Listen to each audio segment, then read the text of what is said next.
I made a decision out of my gut at the time. I thought, I'm going to do what's right. Like literally, I priced it and I was too high. So I went back to that client and said, my quote here was too much. I've made too much money on this. Gave him like a $6,000 rebate from my quote. Turns out that down the track, this guy was absolutely influential in some amazing circles and has gone out of his way for me to get me some really cool jobs. What is success to you? I think it was a learn to love it experience. And there's always pitfalls that you can fall in, but then you've got no one else to blame but yourself. Number one thing if you're struggling is to catch up with people about it. Hey guys, before we kick off, I just wanted to take a quick second to say thanks to our content partners, Abodo. You probably know Abodo from their feature timbers like cladding, decking, screening, and all those beautiful timbers that make our projects look amazing. Now, on top of all that, Abodo timber is actually grown and manufactured right here in New Zealand, and it's actually verified carbon negative. Now, what the heck is carbon negative? I'm going to be honest with you, I had to Google that. Carbon negative means Abodo actually takes more carbon out of the air than it puts in. That's got to be good, right? For the environment at least. Cheers, Abodo. You guys are actually legends. Now, let's kick off this episode.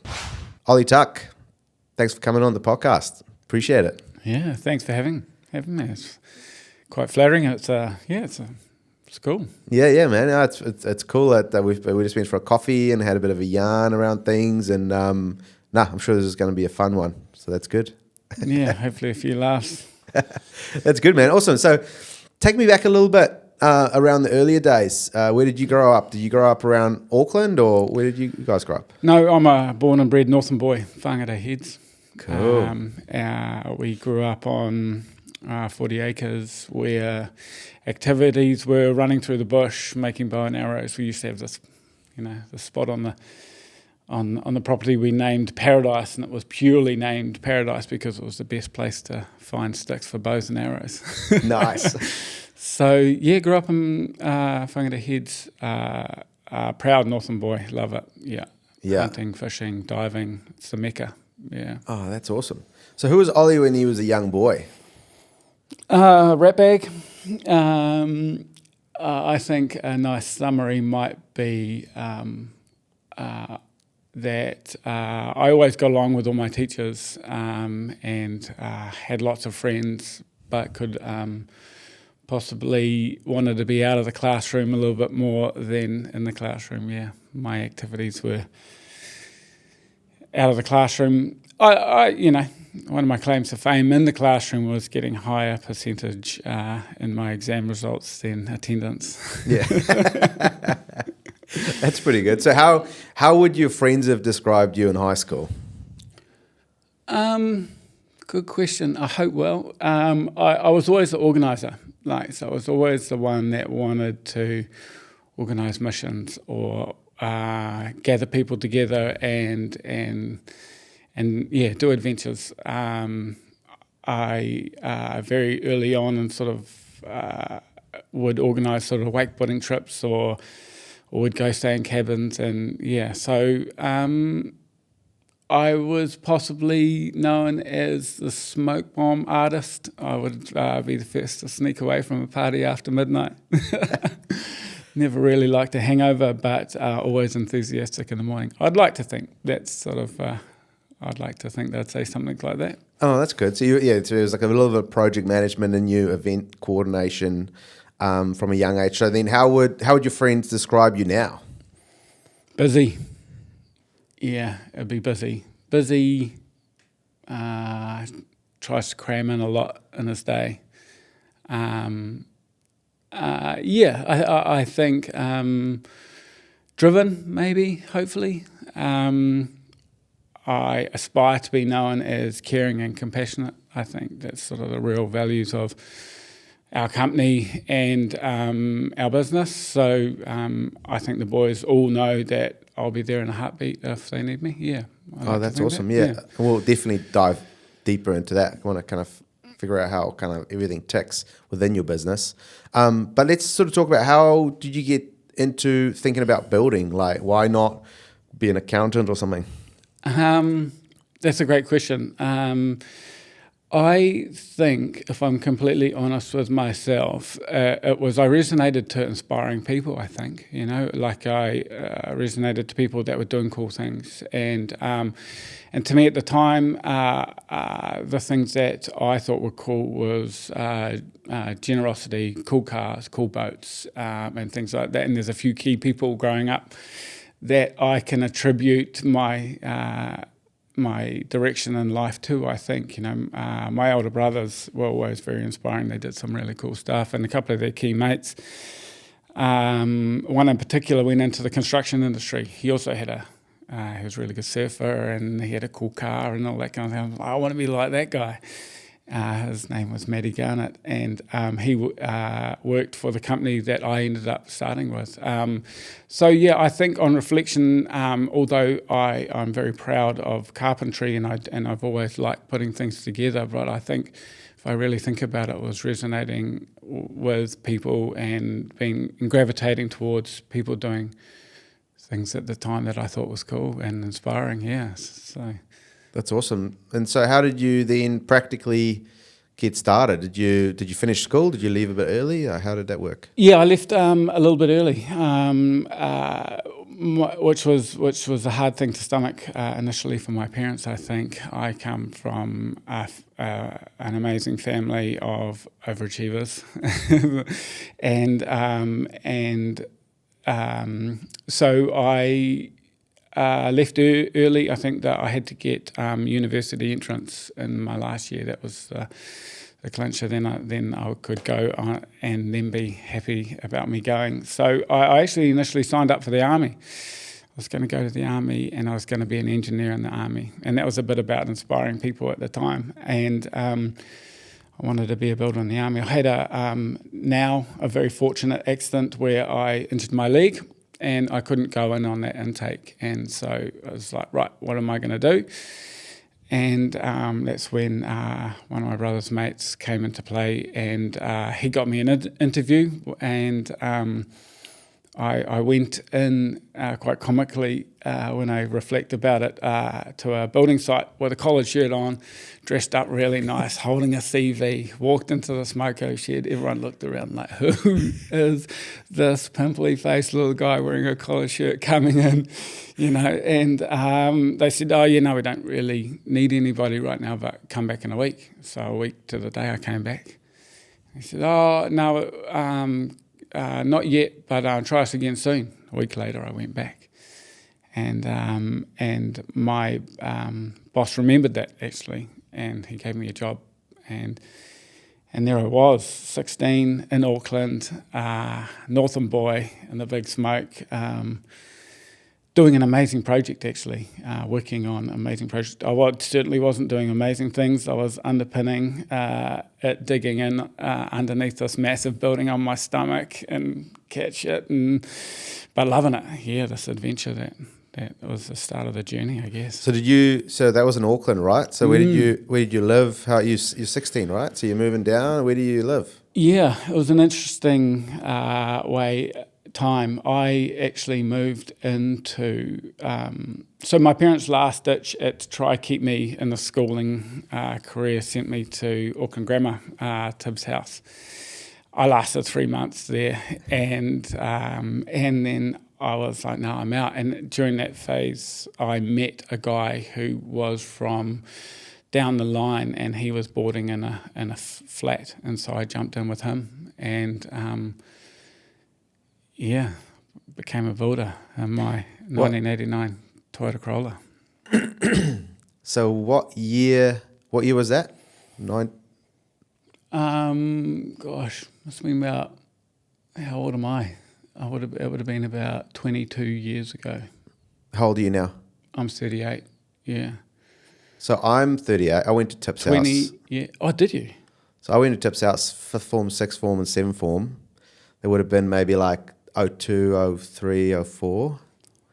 And so it might have been around the same time. How old are you? 38. So we're in Tibbs House together. Yeah. That's spooky, man. I remember you. Oh, that's right. You don't We're best remember mates. me. Yeah. So it's like, I feel okay about this. Yeah, I had like long hair. Just came from South Africa. Could hardly speak much English, so I don't know if you. I was only there for a short period of time. Right. I was total So whirlwind. most I learned of my- how to do the Rubik's Cube. That Right. was my experience from Tim's house. Yeah, it's interesting to go to boarding school. Yeah, a lot of my friends actually were from Whangarei, actually. Yeah, right. So, yeah, there was a few guys there that the Gunton boys. I don't know if you know them. Yeah. You know Cheese, Michael Pilkington. Yeah, he's a mate, yeah. So those are all From guys that I was Whangarei, yeah. mates with at school. All good okay. lads. Yeah. Yeah. And I got along with them much better than the day boys because the day boys were all sort of like polo shirt, Newmarket type. And, Yeah, we were the and riff-raff from out of town. yeah, I got along more with the riff-raff, I think. Yeah. So that's super interesting, man. Okay, so they try to put you into Auckland Grammar, wrong move, and then you're I like, think boom. my mum convinced me that they'd invited me to go down and swim for them. I was a competitive swimmer at the time. Right. And it's, they want you to come down and swim for them. And I was like, oh, yeah. No, but nah. Nah. So then, so that got you right out of school, and then straight into the trade. So who did you end up starting your apprenticeship with? Lindsay Construction. Very cool. Yeah, Okay. one company I worked with before starting my own. Oh, wow. Yeah, Yeah. amazing company. Yeah. Yeah, amazing. Eh? So you started with them. So what was that first day like as an apprentice? Oh, yeah, man. Very different to the apprentices of today. I was, the one they have laughs at their own expense, and I was told to, I think I sweep and shovel for 8 months before I was allowed to pick up a hammer, and but I took it on as a challenge, I was like, all right, go tidy the shed, Ollie. I'm going to make that look like it's a shelf out of, one of the merchants. I'm going to tidy that, and then they're walking and go, oh, what have you done to the shed? And I'm like, look, nails are there, screws are there, they're all in order. And they're like, oh, shot, okay, cool. And they're like, I'll go tidy something up. And I'm like, oh, yep, okay, anything else you want me to tidy up? And then I started getting complaints that the site was too tidy, so... and it's something I try to advocate with my boys today is, take it on. If your job's to push a wheelbarrow, be the best wheelbarrow pusher. If you're going to, you're not a labourer, you're a site organiser, So yeah, you've got to master the wheelbarrow before the hammer and master the broom before anything else. So I guess that was a challenge that I took on, Yeah, and then you... Okay, and then so you got your full apprentice. How long did it take you to get your apprenticeship? There's some funny reflections now because, like my schooling career, I was much more practical than I was theoretical, and so it was 3.5 years into my apprenticeship, and then I broke my collarbone. So I couldn't do anything else. So in about 3 or 4 months after that, I couldn't work. I smashed out my bookwork, and that's what it took. That's what it took to stop me doing stuff on the weekends or after work. And there was definitely another inspiration to finish my apprenticeship because my long-time girlfriend, now wife at the time, had left me to go to London, and I was determined to finish my apprenticeship so I could chase her overseas. Yeah. Right. So you're studying through your tears, dropping on the paper. Yeah, I think my father at one time said, "Oh, you're pining, aren't you?" I wouldn't admit it, but yeah, on reflection, yeah. Oh, that's cool. So you finished it, and then what? Did you head off? Yep. So head off to the UK for 4 years, Cool. and applied the solid theory of fake it till you can make it. Had heaps of fun. Worked with a fun company over there, whose main priority was making time for travel and seeing the place, and met some really cool people. Did some really cool projects. The main focus over there certainly was not so much construction, although I did learn a lot. How how you can put together a building that is old and wonky and hundreds of years old, and make it look good. Yeah, that would have been cool. So you worked on sort of residential high-end stuff, or was it like fit-outs, or was it commercial? What sort of stuff? It was a bit of everything, actually, which Right. was new to me. So my career before, during my apprenticeship, was everything to the millimetre, you know, full precision, you know, and attention to detail, thorough understanding of plans. My experience in the UK was throw all of that out the window. Have a level if you're lucky. You know, you've got to drill and you know, and somehow, make it look cool. Yeah, it's kind of funny with those older, you know, hundreds of year old kind of buildings, right? Because it's more like the eye. You got to almost like almost like an old reno, right? Half the time you got to like what the eye sees, but not necessarily the level, right? Totally. Yeah. Yeah, totally. Oh, that's cool. Okay, so then you came back, and then did you just go back to Lindsay's, or did you then kick off your own gig? I did. I felt an obligation as well for return of service, you know. They put me through an apprenticeship, and I had some amazing time and developed some amazing friendships there. In the time that I left and came back, they'd grown significantly in those 4 years. They were quite a bit bigger company, and they continued to grow. But so I walked in with my collared shirt on again, and I think Philip Lindsay opened the door and he goes, "Oh, you're all dressed up," and I'm like, "Well, you know, this isn't just any building company, is it? You know?" So from then on, moved fairly quickly into managing projects for them. Was always driven by managing people. I think that's me. You know, it's the people and the project that inspire me. So yeah, that was that. Moved back in with them and learnt so much. Hamish Craig to me was just an absolute inspiration. I just asked him a question a minute. I'm sure he must have got sick of me. But he's so willing to answer all the questions, so caring. And so then an opportunity arose for a project up north. So I sort of pitched it to them, you know, could I start your sort of mid-north crew? Gathered up a whole team and started project up north. Yeah. Cool. For them, yeah. Okay. Which was cool. First taste of sort of running a business, you might say. Yeah. And what are sort of, if you had to look back now, what were sort of some of the things that you've learned from, you know, Philip Lindsay or the way that they ran their business? What were some of the things that stood out to you that was like, yeah, if I ever did my own gig, this is what I'm going to be copying, implementing, borrowing?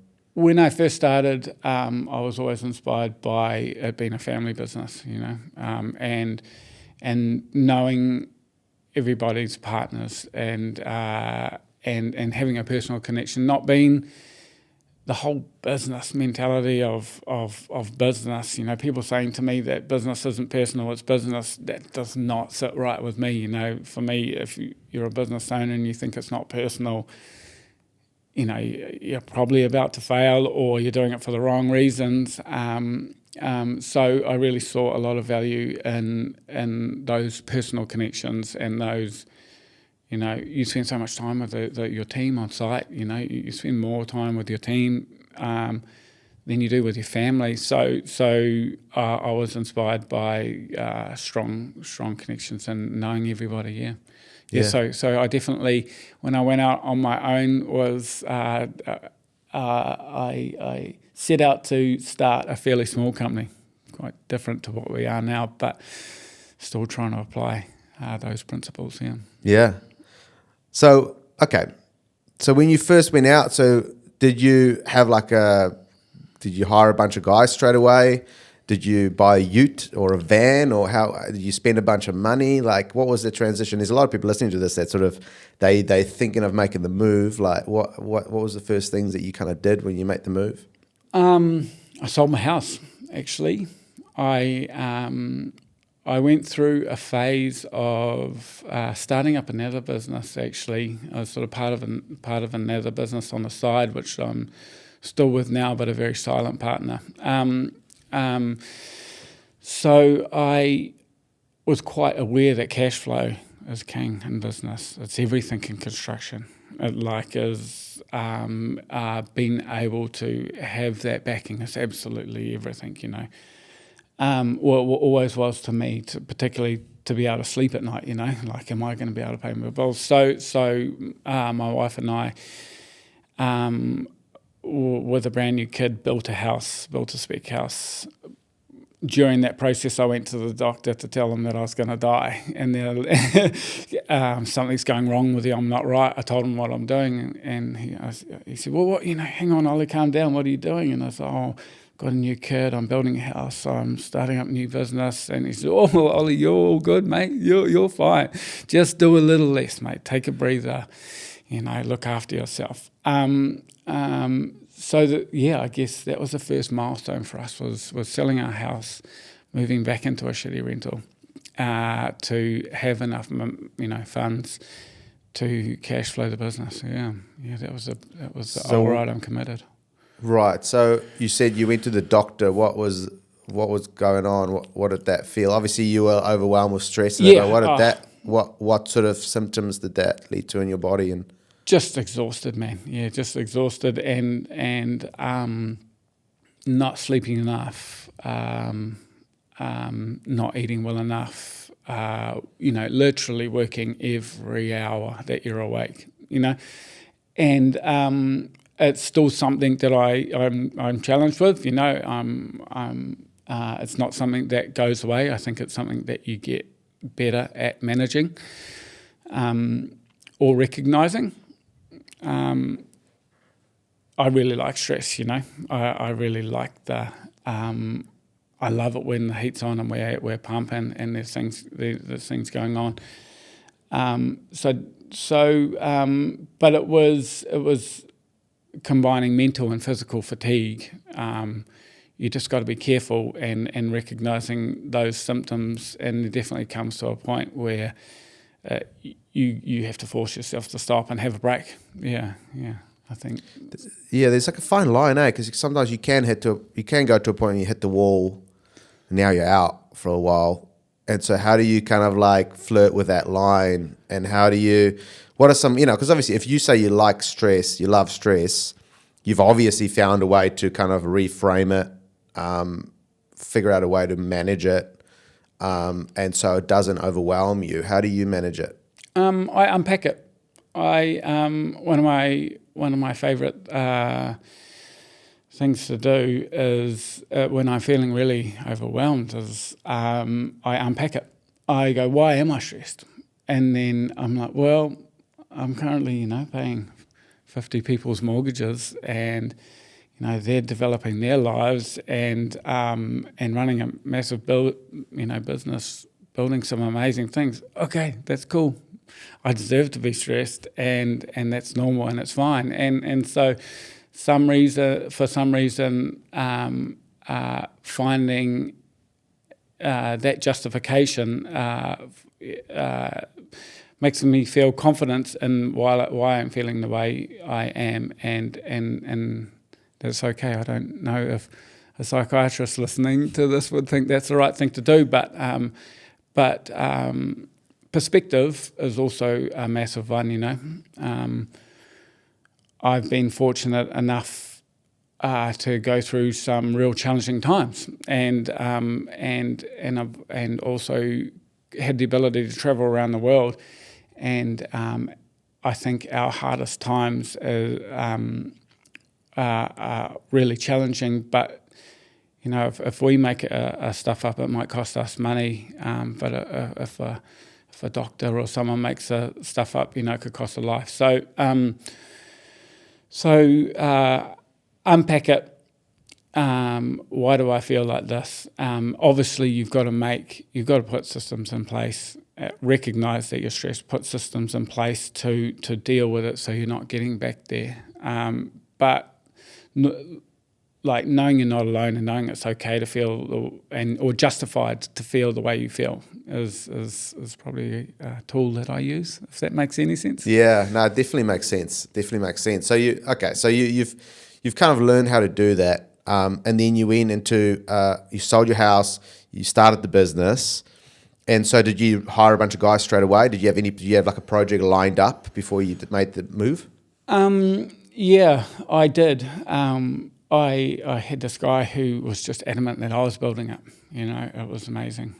And he gave us this amazing opportunity, and because of my experience, I was really able to leapfrog your conventional builders. Yeah, I think where we went straight into a multi-million-dollar build pretty much. Actually, my first job was a retaining wall. It was a big retaining wall, and I made a decision during that, which was out of my gut at the time. I thought, I'm going to do what's right. Like literally, I priced it, and I was too high. And so I went back to that client and said, my quote here was too much. I've made too much money on this. And so I gave him like a $6,000 rebate from my quote. And it was just because that's how I felt. I was like, I priced this really pessimistically, and I've done a lot better. And it turns out that down the track, I'm a believer in karma, real big believer in karma. That this guy was absolutely influential in some amazing circles, and has gone out of his way for me. I'm sure of it, to get me some really cool jobs. So yeah. That's cool. That's not a lot of builders would do that. Not a lot of anyone would do that.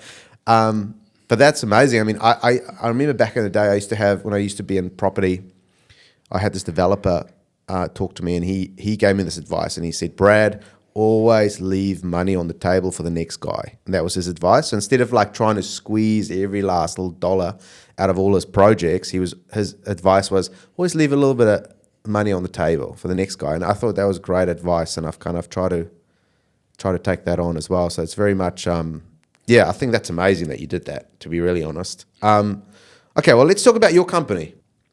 It's a beast, isn't it? Yeah, I love it. So proud of it. It's filled with such cool people. Yeah, so talented people who I think within our company I can go to someone who has got a real in-depth understanding of most areas in construction, and I can feed off them, whether it's joinery like carpentry, which we do a lot of, or in situ concrete, which we do a lot of as well.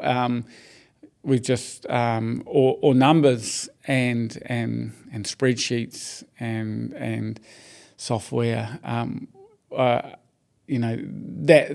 That's my skill. That's my greatest skill.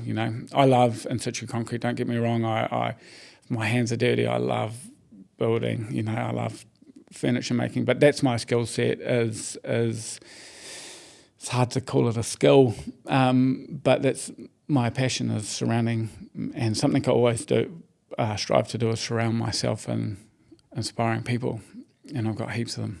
Yeah, it's so important to be able to deal with people. I was talking to someone the other day, and they had like a family member who's looking to change jobs or whatever, and they were like on the other side of the spectrum where like they weren't very good at dealing with people, so the options were so limited of how they could actually make good money because they weren't able to have that relational aspect to them. But then the opposite of that's also true, is like the people that do the best in life, best in business, are the people that are very, very good at dealing with people. Being able good humans, man. Yeah. I believe in karma. Like I'm not like spiritual really, but just the principles about what you put out is what you get back, and I'll give somebody a return. I charge them less than a heartbeat. I've never been in this industry about the money, and I think it would be a mistake if you were doing what I'm doing all day, every hour. It's probably a pretty average hourly rate, to be honest, but it would be wrong, because you make so many sacrifices to do what you do. whether you like to admit it, you spend less time with your mates, you spend less time with your family. Often when you're spending your time with your mates and your family, your head's somewhere else. That'd be my one piece of advice to those going out there and trying to do it, is if you're going into it purely for financial return, don't. Not worth it. There'd just be easier ways, maybe, yeah. I sort of talk to my guys a bit about it. It's like I'll encourage them if they want to go into business, but if they're unsure, I'm like, go build a spec house, man. Like, go build a specky and bank your profits there, you know. But in the same, I'd be a hypocrite, you know, if I told people not to do it. I've got no regrets. The simple question I think I asked myself before doing it was, would I regret it if I didn't, you know? Didn't give it a crack, and the answer was resounding, of course I'd regret it. So that was me. Yeah. So tell me about your structure. So how big is your team? You touched on that. Sort of what's the structure of, the crew mix, that sort of thing? We have got two companies, a commercial construction company, and within the commercial construction company, it's a team. It's not a big team, but they're A players, you know. So because a lot of that work, the actual construction work of it is a bit more simple. So it's all about the project management and the project delivery, and the customer relations. Are the numbers right? Did the numbers stack? Is their ROI good?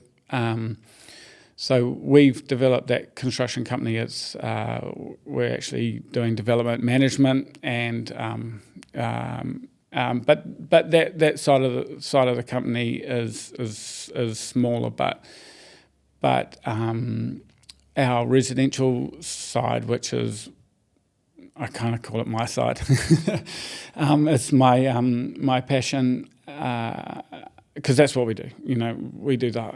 If it's super complicated, don't know how to build it, that's when we get excited. You know, if someone goes, "How do you price that? How do you build that?" That's us. You know, that's where we get super pumped.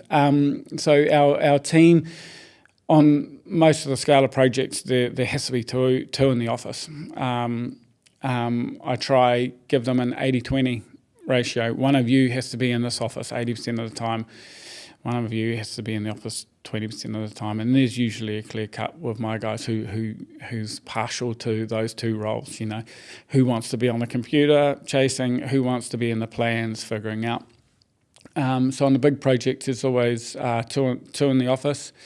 And then depending on the scale, it'll go down to foreman. I'm a big believer in apprentices, and I'm also a big believer that most people, as long as they've got the right attitude, part of our interview is, do you surf, dive, hunt, fish, play golf? You know, I want people that are motivated, that have a life outside work, that will resonate within the group. So that would make up most of our teams. There's always a site office and we've got four of those sets of teams. I'm heavy on skill set, you know. I want my guys to be detectives on the plans. I want them to know what the gutters are doing when they're doing the foundations. You know, why is there a relationship between those two? And I want them to assume that the plans are wrong, you know, all the time. Why are these plans right? Rather than, you know, be a detective. So circling back to your question, we have an office team of 6, and we do. I try delve into the projects, the critical paths. You know, obviously at pricing stage and procurement stage, I'm always there for all of the meetings, client side meetings, but I have to trust the boys to do their day to day, and I'm lucky I can. Yeah. Yeah, that's awesome. So you have like a good team in place. So you try to have 4 projects going at any point in time. Max. max, right? And how many guys would there be on each project, and what would be the sort of scale of like an average project? Like, what would be sort of a dollar value so people can give a bit of an idea? I think I shouldn't give this away.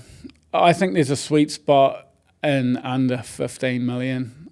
I think unless it's a really big project that has got different stages, So if it's bigger than 15, it has to be made up of components so the guys can see progress, so the guys can see visual progress, because that's what we do. We love making. We love seeing progress, and we love putting things together. When we're on a single structure for 3 years, it's hard to keep the boys' morale up, because they get a bit of fatigue being on the same site. So I think the sort of 2.5 year project is about max, so that and down to about $1 million, I guess. Yeah. And then there'd be a bunch of guys, and you'd have like a foreman on each site. Yep, absolutely. Yeah. And then you get the guys in the office, and then the people that run the project. So so it seems like you got a few, like, it's like the special forces kind of squad on each team, Oh, totally. I could talk about this for ages. I think it's not really appreciated enough what we do in construction, particularly business owners and things like that. Like, seems quite normal for us to look at professional sportsmen and like, all right, he's eating well, he's looking after them, or she. They're looking after themselves. Their body is their tool. Okay, it's justified that they don't drink.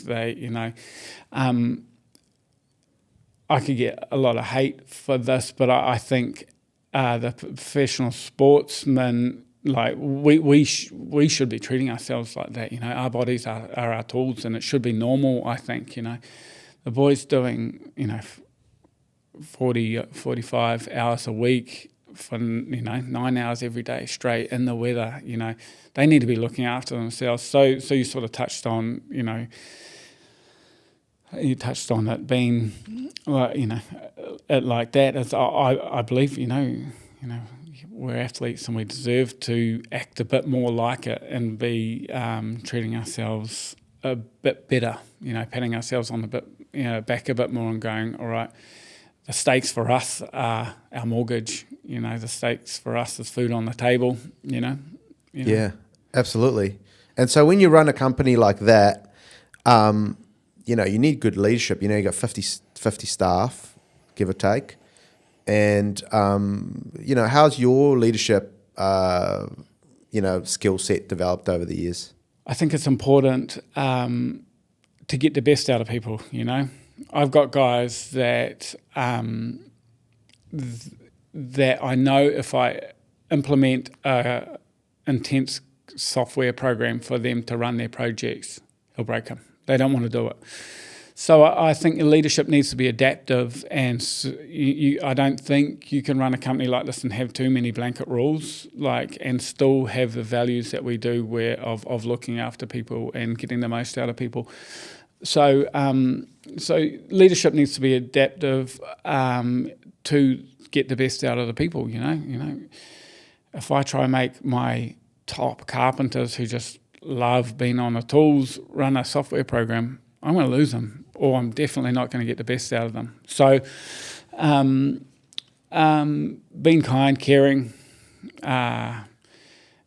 perspective, being able to set yourself in their shoes, I think is real valuable tool. I'll never forget a lesson that my father taught me while teaching me to drive. And I wanted to talk about this because I think it's real important. He was teaching me to drive, and the guy cut me off, and I got all grumpy, So, this guy, Dad said straight away, he goes, you don't know his situation. What if he's rushing to the hospital? What if he's having a medical event? What if his wife's in labour, you know, and that lesson really sat with me, you know, is jump in someone else's shoes before you judge them. So, and that's a big part of getting the most out of people, you know. All right, they're not happy at the moment, you know, you can sort of see it in their body language, all that kind of thing. Why? You know, sometimes you ask them, they're not going to tell you. But it's like try to sit in their shoes and see what they're seeing, and you know, that's nearly impossible to completely do because everybody's, you know, so different. But it's an important leadership quality, I think. Yeah. Are there any practical things that you've done over the years? Like in those scenarios, do you pull people aside? Do you just know, hey, it's time for a bit of a staff barbecue or something, get morale back up? Like what sort of stuff do you do? Do you take someone for a coffee? Do you know, I don't know, what are some of the practical elements that you've done, even if it's small? Because sometimes the small things are even more powerful than the big things. Yeah, we have a culture. I like to think we've got a culture that, assuming the program suits it, if the surf's good, go surfing. If you need to play golf, play golf. If you need to go fishing, man. Because the byproduct of a happy, content workforce is efficiency and costs, you know. So I support that continually. Don't get me wrong, if there's a concrete pour in the morning and you're heading off to play a game of golf, it's not going to work. It's not going to work. You know, you're not going to have a happy Ollie. But by all means, you know, go do that.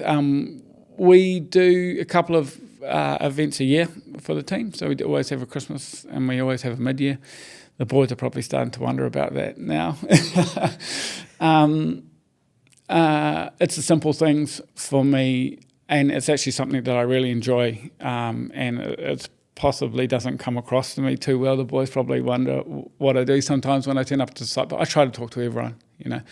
I want to know how they are, but that's just me, that's just genuine. So every time I go to site, I try to walk around and talk to all of the boys and make sure they're happy. Is there anything we can do, you know? Yeah. But I guess I've never really talked about this before, so it's probably coming out as a bit of a jumble. But look after your staff, get in their shoes. Don't try to get them to do something they're not good at or they don't want to do. Yeah. Yeah. It's kind of funny. When I was back in commercial real estate, we used to have these like brokers, but it was just like sell buildings and development sites and things like that. Used to be these builders that were just like top performers, right? And I was a young guy, so I'd ask my boss, you know, why these guys do so well, and the boss was like, "Why? He's a machine. That guy. He gets on the phone. He's a machine. Like, it doesn't matter if people say no. He keeps calling. He's the machine." And I remember thinking to myself, like, I don't really want to be a machine, you know. And sometimes I guess even when we're in business, we could treat our staff like they're some sort of machines, just making, you know, the thing run. But we're all human beings, right?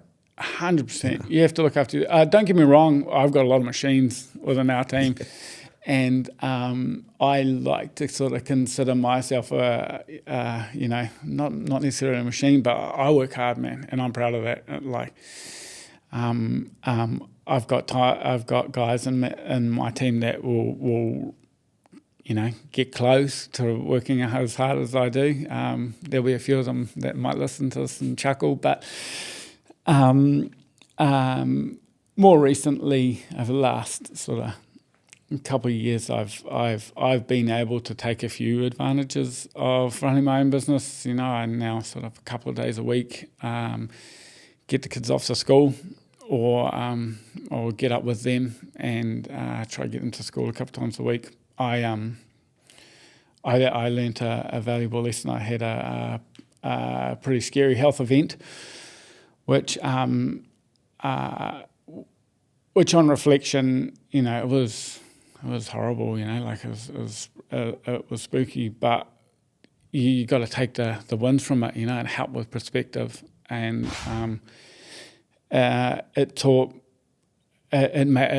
kicked me into looking after myself a bit better, and that's sort of where this thought process of act a bit more like an athlete, you know, because what we are actually putting ourselves through is equivalent of a sportsman, you know, so act a bit more like that. And and yeah, so I guess as a result, I encourage that out of my team. Go to the gym, Yeah. exercise. I try, if I see them with bad habits, smoking, vaping, that's the only time peer pressure is okay. Yeah, no, I know. So how do you, I'm always kind of curious when you grow so big, how do you maintain quality when you have so much staff, and how, if you're working on these high-end architectural builds, how do you maintain that quality and able to sort of keep an eye on everything? You can only grow if you've got the right people, and that's where I've been lucky. I've got people with the same mindset of quality and the same mindset of putting the customer first. We're building someone's dream home. We're spending somebody's life savings. So ensuring they've got the right morals. That's number one. Are they doing it for the right reasons? Are they looking after the client? But I'm constantly putting systems in place, checks. I'm constantly putting help around me to do my work, so I can be present for those critical milestones. The structural steel, the foundations, the exterior joinery, all of those things that are absolutely pivotal to the accuracy of a building. And, that's what quality is, it's accuracy, Making sure that the budget's okay, making sure we've got enough experience to price it with the time that it takes to build quality, because that's what our customers are after. That's why they come to us, is they want something that's high quality and well thought out. Yeah. I think. When you look at the projects that you guys have worked with over the years, like some pretty incredible projects, right? Architectural, just amazing, the creme de la creme of what you'd want to build as a builder. What's your sort of special sauce? What's your secret in terms of attracting those type of projects? Like, is it just, do you target, and I mean, obviously a part of it's probably just through over the years, building it up over time, but is there an element where you catch up with architects regularly? Do you target the end client? Like, what's sort of your strategy in terms of that? That's a great question. I'd like to say I've got a well thought out strategy. I don't. My strategy is consistent honesty, consistently doing things for the right reason, working really hard, and I think through that I've built some amazing relationships with architects. I've got architects, I walk into the office, I give them a hug. It's so cool, and that's because we're all, I think aligning yourself with people that are doing it for the same reasons, and so that's kind of my strategy, as uninspiring as it might be, is ethics, morals, doing what inspires you, working for and surrounding yourself by cool people, yeah. And so how does your sales process work? Do you have a lot of new clients just coming to you, or is it pretty much like just architects you've worked with in the past that come to you and give you the opportunity? How does that sort of process work on sort of in the upper end of the market? Today, it's a small market, like it's a small group of people really with these rockstar architects that I work with.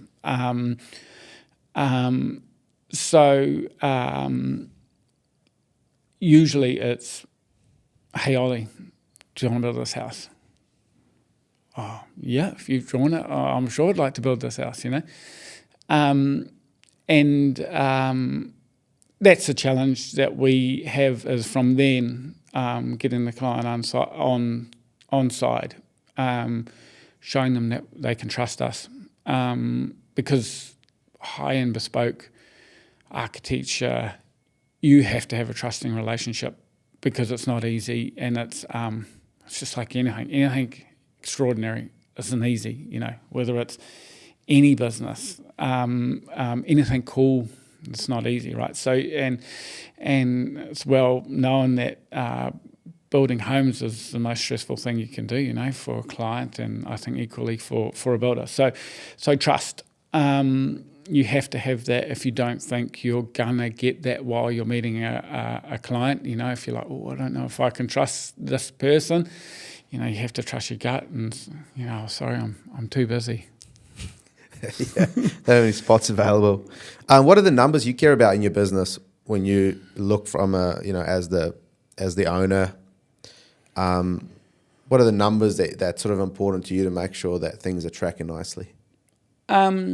We look at a lot of data.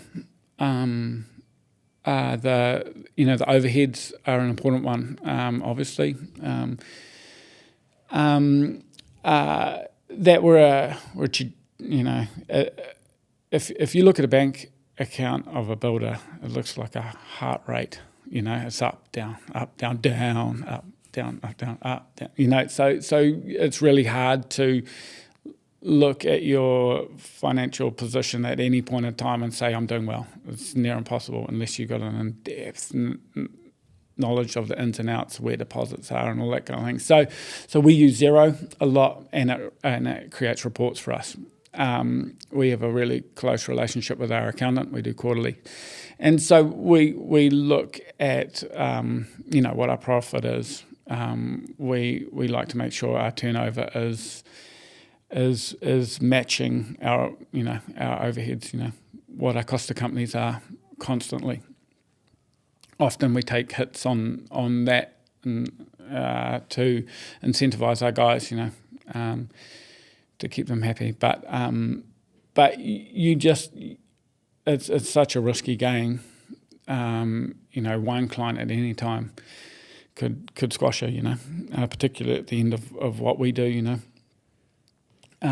So you do actually, as much as you dislike it, you have to be an astute businessman. You have to know your numbers. You have to really carefully monitor it. So ultimately, if you're making money, you're doing the right thing. Yeah. Yeah, looking at, especially in this market, right? Having a close eye on your overhead is so important. Do you buy you guys Utes? Do they have Utes and stuff like that? If you're running a job, you get a Ute. Okay. Yeah, and hopefully that's inspiring for the young guys. I never got a Ute. I didn't get any benefits growing through my time. It was really something that was not part of their company policy.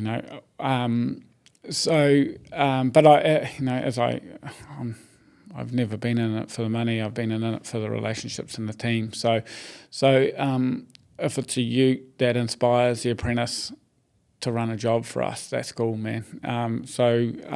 Yep, we do. Ute and your fuel card, yeah. Yeah. What role does technology play in your business in terms of project management, payroll, accounts, all that sort of thing? Like, do you guys heavily rely on technology, or are you sort of more old school? We're more and more heavily reliant on technology. I think a lot of customers expect it now. So we're a mix, and it's a little bit job by job focus too. So we use Smartly payroll. I've heard that on your podcast a few times. It's good. We use Xero heavily. Microsoft projects for programming our programs. We use a million spreadsheets. We keep building on them. We've dabbled in project management software. I think for us, it's about making sure that the team that I've got is suited to that. Yeah, because you got to match up the team with the technology. They got to use it. Yeah. And in terms of how you guys price jobs, so have you internal quantity surveys, external? Do you price it? Do you use software? How does that work? We internally do it. Me and another guy He's an absolute legend, absolute numbers guru. He would never admit that, but he totally is. We sit down and, man, we break it apart. I think there's so many perils in sending it to a QS, particularly as there's some architects will hate to hear me say this, but there's never a complete set of plans at the start of a project. There's never, not what we do. There can't be. Clients need to know that doing at the end of the scale that we do is there's just too much. You'd spend twice as much on architecture fees to get all that information, and your project wouldn't start for another year and a half. You have to assume that information is going to develop during the process, and then it's our clients' entitlement. If they want to change something, or if they want to develop the plans, this is their dream home. That's what they want to do. We'll smile. Yeah, well, cool. Let's go. Yeah, you're kind of in that space as well, where they're going to make changes and things on the fly. So that's kind of normal. So yeah, we break it down, man. Massive spreadsheets. What are some of the biggest business lessons you've learned over the years, and how has that sort of impacted your thinking or changed your thinking? Business lessons. We've made some significant stuff ups in the past. And it's often never been about the stuff up. It's been about how you deal with it, So owning it is. I had a client that we missed an update on a plan, which changed the position of a window, and it went through to structural steel. I happened to go overseas at the time, critical time, and we missed an update. I moved a window, and it was one of the client's big things, and he was pretty upset about it. And I looked him in the eye and told him I stuffed up, and I'm sorry, I'm going to fix it. Cost us. This was not just your ordinary window. It ended up costing us a lot of money, and a lot of time. How much did it cost? I think. It cost me a lot in stress, and it would have been upwards around sort of 60, 70 grand. And but the client said, I think so much more of you after it, this has made our relationship so much stronger, and as a result, he's recommended us on and all that kind of thing. So the biggest business lesson is absolutely don't shy away from your stuff ups and own them, and it's not about the mistake, it's about how you deal with it. 100%. That's really good. What are some of the misconceptions people have about builders and the building industry? You touched on that before, but one thing that we struggle to portray, which is something that we fiercely defend, is it's not as lucrative as people make it out to be. People might see the margin on the bottom of a price sheet, and they're like, "That looks like a lot of money." That's not the reality. That's not all going in my pocket. So that's definitely a misconception. There's been a misconception. I believe there's been a bit of talk in the media lately that what are the builders complaining about? It's been a gravy train for the last 10 years.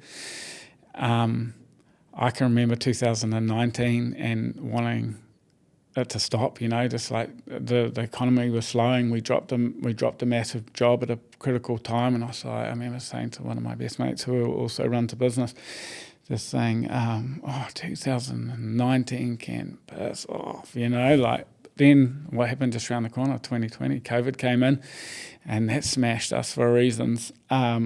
And then I was like, 2020 can just go away. Can't wait for 2021. 21 came around. We had hyperinflation and we had material shortage. That's continued through to 23. Now we're in, 24. And, the economy's sort of significantly dived, and there's a lot of people scratching for work. So I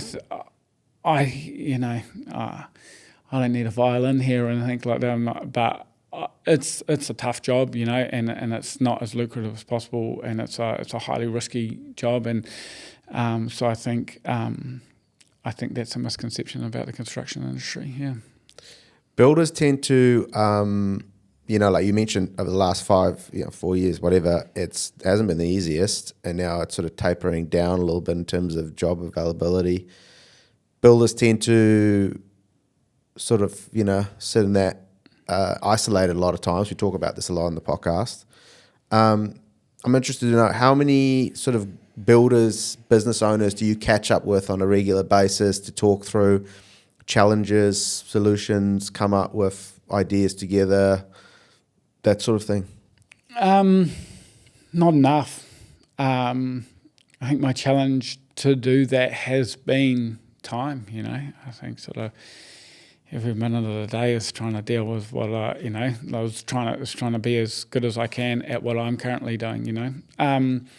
There seems to be a bit of a taboo, almost talking to other builders and, how do you deal with these situations? And, because sort of often portrayed as competition. And I couldn't think it's further from the truth. I think we should we should talk more. I'm not talking about no insider trading, but just, a support network and creating understandings of normal and learning and developing.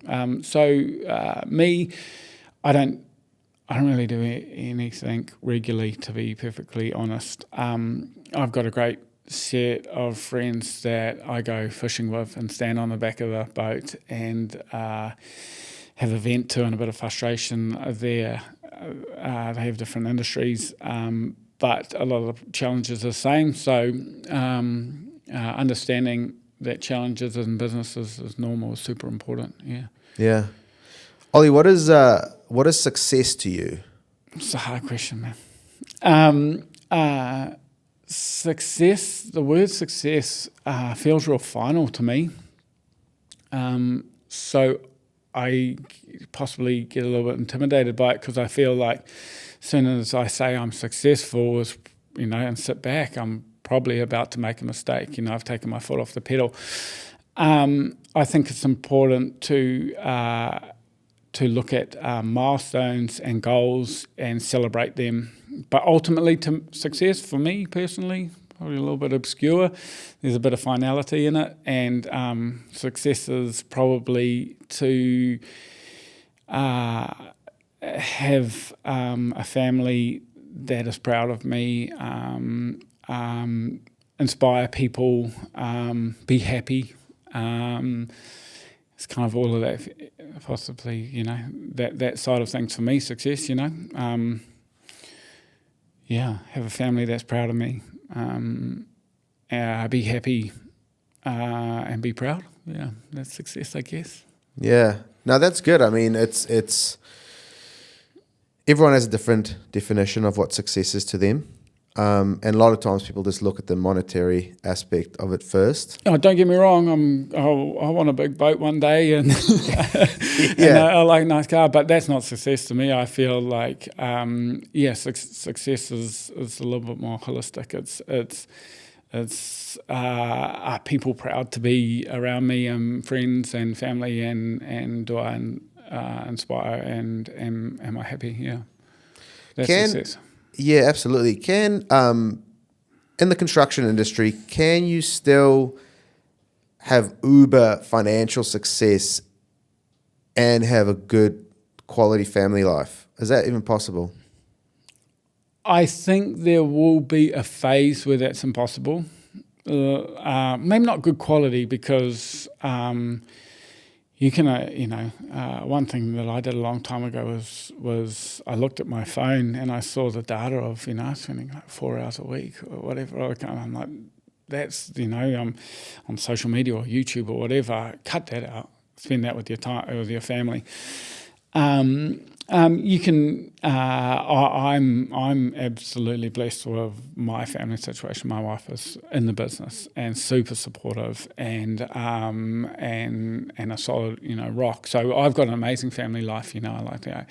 I possibly aren't home early enough, and I possibly leave too early, but yeah. I don't know. It's going to be a very, very rare occasion that you're going to be driving down the road in a Rolls Royce as a construction owner. But don't get into construction if that's what you want. I don't think. Yeah. And in terms of your family life, how do you sort of navigate that? Do you have any practical aspects of things that you do to kind of make sure the kids, you got a couple of daughters, right, and your wife, that they are, you're spending enough time with them, or at least give them quality time and sort of run the business at the same time? Are there sort of balances there that you've been able to implement? I think just, when you need to be there. It's a parent-teacher interview. It's a netball game on a Saturday. It's a dance show. This is for me. I'm a dance dad, man.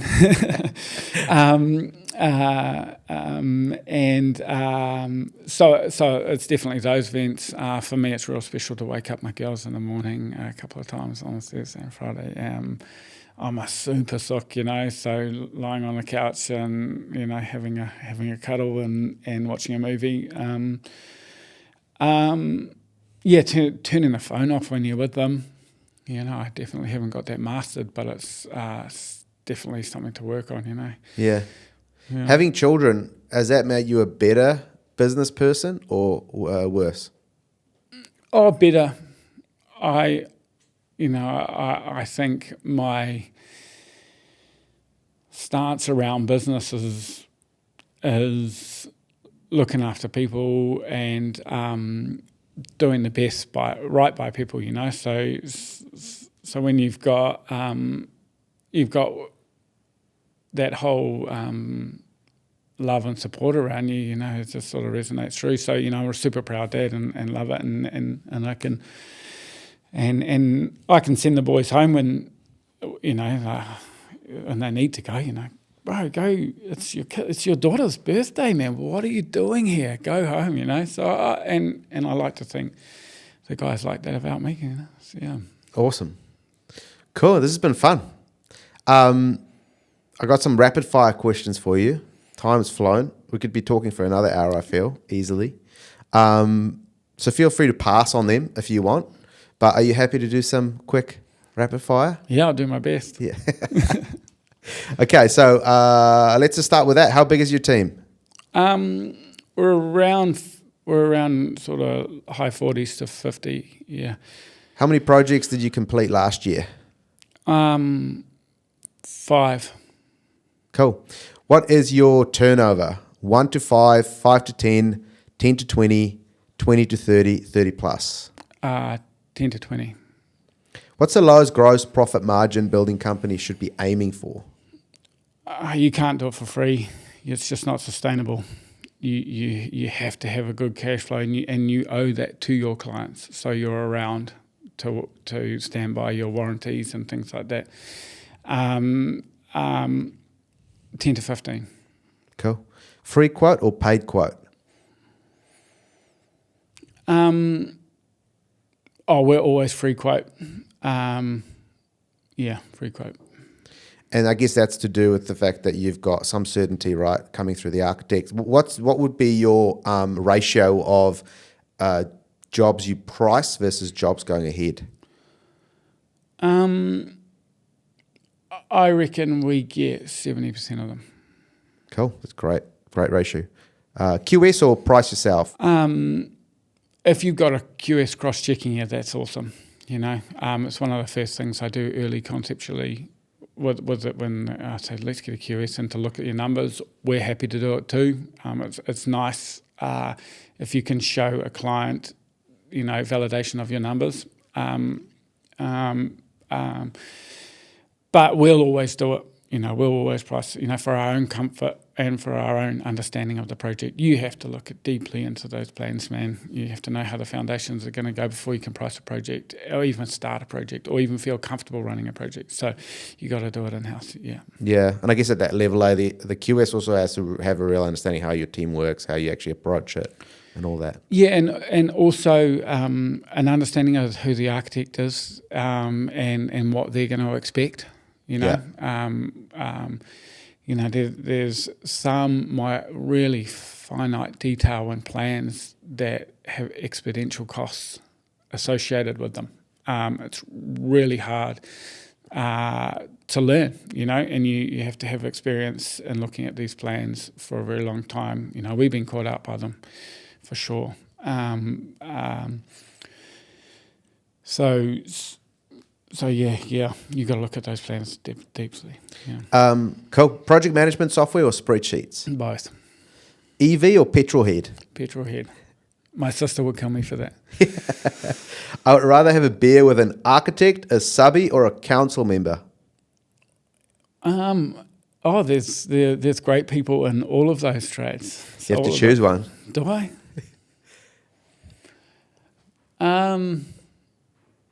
Probably a subby. Classic rock or rap? I like music in all genres. Okay. I'll take that. Jock or hippie? Both. Wine or whiskey? I'm middle of the road here, I'm Both. terrible. Tequila. Tequila. Ooh, I love that. Tequila's always a fun one. Makita, DeWalt, or Milwaukee? Festal. Oh, Or okay. Makita. Renovate or knock down and build new? I love upcycling, so if I could really sort of avoid your question completely again, I would say pull the cool things out of that old building and put it into a new building. Cool. I like that answer. These days, apprentices are A, soft, B, open-minded, or C, hard workers. If you asked me a couple of years ago, I would have expressed concern for the industry going forward about the apprentices. But more recently, we've had some awesome guys on that have really changed my perspective. So I'm really proud of our apprentices, and I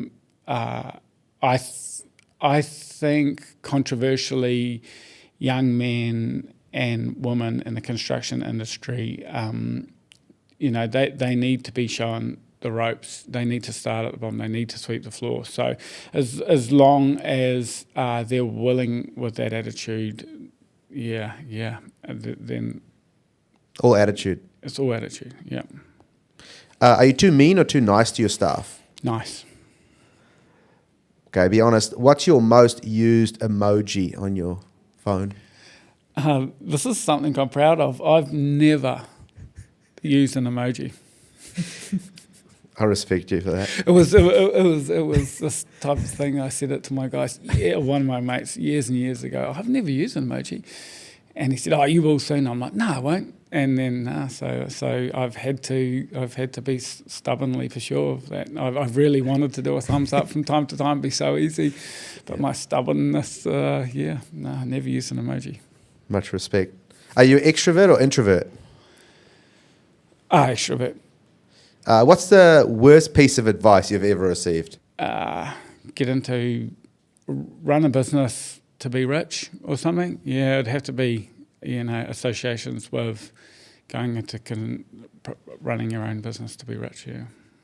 Cool.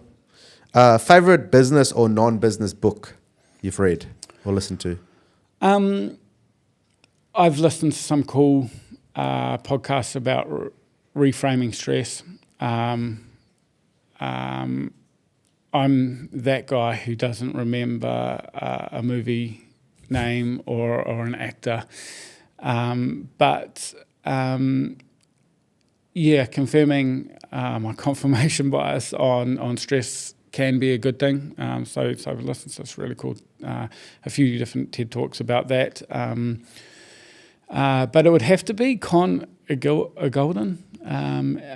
He sort of put me on my journey of reading books. He's a Who's that? He's a historical novelist. So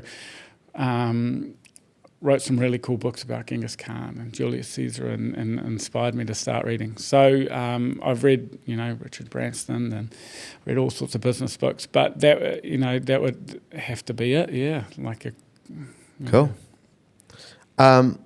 What's your favorite hobby?